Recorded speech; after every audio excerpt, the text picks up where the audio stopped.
So Jonah, tell me. Nice to see you. It's good to see you too. When did you first hear about the project? How did you get involved? I think it was around the time we were finishing Forgetting Sarah Marshall. Nick Stoller had the idea. I think he noticed a bizarre, funny chemistry between Russell and I and wanted to explore that in a film where Russell and I were the two leads. And he pitched us the idea, and we thought it sounded great. Talk to me a bit about your character. How do you see at least Aaron? How do I what? How do you see him? I see Aaron as a good-hearted guy. He's ambitious. He has morals, and he's sweet. And I think a lot of his character has to do with the fact that where does your ambition end, and where does I think a lot of Aaron, a lot of the shades of Aaron can't talk. I think Aaron's a good-hearted guy. He's very ambitious, and I think a lot of his journey is about where do your ambitions end and your morals kick in. I remember you telling me that this is probably the closest character you played to yourself and your first grown-up role. I believe so, yeah. I think it is probably the character that's most like myself that I've ever played, I think the only movie people really know me from is the only other movie I was the lead of was Superbad. And in that film, I'm a 17-year-old obnoxious, loudmouth, horny teenager, which I think was completely appropriate and worked really well in that film. But I think people think I'm like that, and unfortunately or fortunately, I'm not really like that. And it was nice to play someone who was closer to myself. I would say fortunately. Yeah, me too. How would you describe the relationship that Aaron has with Aldous and those 3 days, tumultuous days they spent together? I would say he loves music, he loves Aldous's music, and he's a very ambitious guy looking to get ahead in the music business. And I think it's kind of the ultimate fantasy, like who hasn't fantasized about partying with their favorite rock star and going on the road with them for 3 days. And I think he kind of realizes as more goes on, the rock and roll lifestyle is a little hectic and a little insane. Very insane. Tell me a bit about working with Russell Brand, this time much more. Yeah, I think it was really exciting to get to work with Russell. We knew each other and liked each other and respected each other, but I think this was an opportunity to we really got to know each other, I think, on a deeper level as friends. And he's just besides being obviously talented and funny, he's just a genuine good person. And you also get to work with Sean Combs.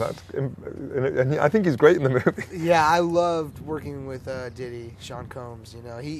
He was really eager to, audition for the film. He got my phone number. He told me he was a big fan, and that's why I wanted to do it. So he flew out and auditioned for Nick and I, and he just knocked it out of the park. And I think one of the greatest things about the movie is when, you don't expect Diddy to be very funny because he's so serious, his image, and he's just shockingly funny in the movie.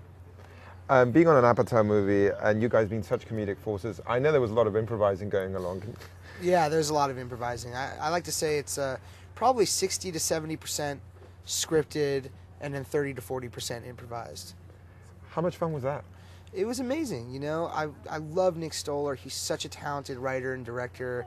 He's such a good person. He's one of my best friends. And Russell, again, same thing. And it was just, a dream job. And you went on location, which is a rare treat. I mean, you actually were in New York and London and LA and Vegas. Can you talk about that? Yeah, I mean, it was just completely surreal and dreamlike to be shooting in the middle of London and Trafalgar Square, or, in New York City shutting down Rockefeller Center and shutting down a casino in Vegas. It just seems like, just seems dreamlike when you're doing it. It doesn't even seem real. And you were actually here at the Greek Theater. The Greek Theater, yeah. A very famous venue in Hollywood, California. You get to do some pretty outrageous stuff in the film. I mean, can you talk about what you found craziest of all? I don't know. There's a lot of stuff. I think the threesome was probably the craziest scene to shoot. Definitely an interesting experience. How much did you learn about the music industry? I mean, how did you prepare your role?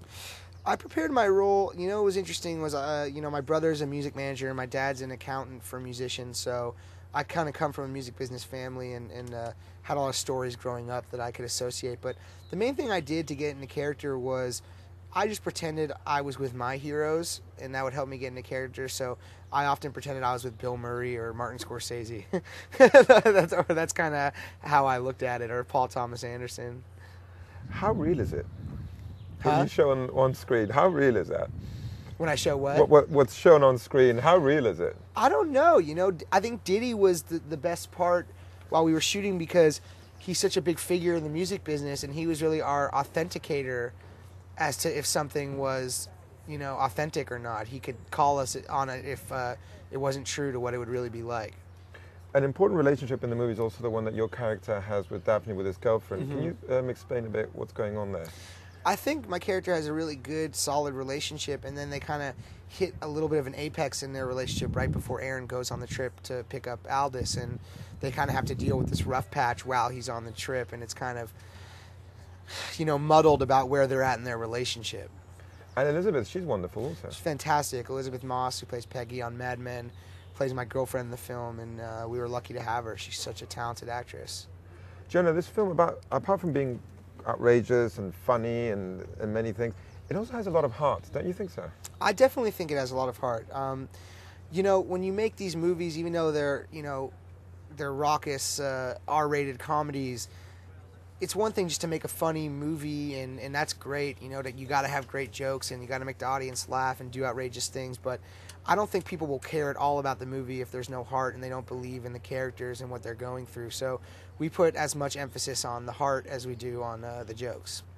Why do you think Judd Apatow is so successful with his comedy?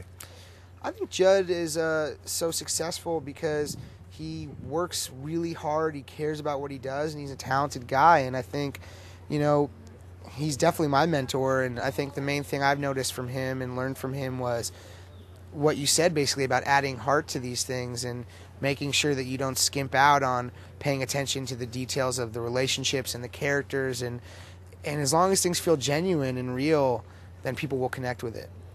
You and Russell have amazing chemistry, and you couldn't be further apart. You even see it on the poster. Right. Yeah, well, I think that's part of our chemistry is, you know, we're definitely, it's an odd couple type thing where we come from different worlds and are very different from one another, but deep down, I think we relate to one another just in raw human emotions. If someone asked you, how would you explain that movie, Jonah, Get Him to the Greek? What's that about? How would you explain it? I would explain it as a raucous, debaucherous, R-rated, you know, rock and roll road comedy. And I would say it's kind of like a Dirty Almost Famous. And, you know, it's crazy and insane and has, you know, wild partying and rock star lifestyle, but also has a tremendous amount of heart and honesty to it. Look, I know you're a pro, but in some moments it must have been hard to keep a straight face on. Definitely. I think during the adrenaline scenes where I'm in the car and I'm giving that speech about love while I'm still very filled with adrenaline from the adrenaline needle, that was one of the hardest times I had to try not to laugh. How is Nick as a director? Nick is amazing. You know, he's one of my best friends and he's a great guy, and I love the guy, but, you know, after Superbad was very successful, I had a very hard time choosing another movie to be the lead of because, you know, I could have sold out 100 times and made bad movies, and I really just wanted to take my time before I put myself out in front of a film. And to me, it's all about the director and the writer, and Nick Stoller is just someone I just trust with all of my heart. I just trust him to make a good movie. Is this a character you maybe in the future want to or like to come back to? In this film? I don't know, you know, if Nick has another idea, you know, I'm definitely open to working with him and Russell again, so. When you have so many takes and you're improvising so much, I'm sure you're looking forward to seeing the movie completed. Now that you have, finally. Yeah. What do you think of it? I love it. Honestly, as I said, I didn't want to start another movie because I love Superbad so much until it would be as funny, and I think this stands in the same ballpark as just as far as heart and hilariousness. The movie is funny, and you know as a comedian that sometimes something that you prepare really well maybe is not that funny, but some silly thing that happens can get the best laugh. Right. Does that happen? Definitely. I think the furry walls scene, you know, which is kind of the, you know, people literally applaud at the end because they laugh so hard during it. That was just something Nick kind of thought of on set while we were shooting. And what is your, I don't know, what is your toughest, I would say, your toughest moment during this shoot? I'd say the toughest moment was probably just the jet lag from all the traveling. You know, I loved the experience. I love everyone in the cast and crew. And I think the only thing that was hard was sometimes everyone would be tired because we would be jet lagged from going from city to city and then waking up and shooting the next day. I think this film is going to play really well internationally. What do you think? I think it helps. You know, Rose Byrne and Russell are from different countries, and I think it helps us. For me, you know, you just want to please the audience and make them happy. They're paying good money to see the movie, and I think it's nice that there's kind of something for everybody in this movie between myself and Russell and Diddy and Rose and Elizabeth. There's just a lot of, you know, different flavors and different shades. I couldn't agree with you more. Cool. It's always great to Yeah, talk to thank you. You too.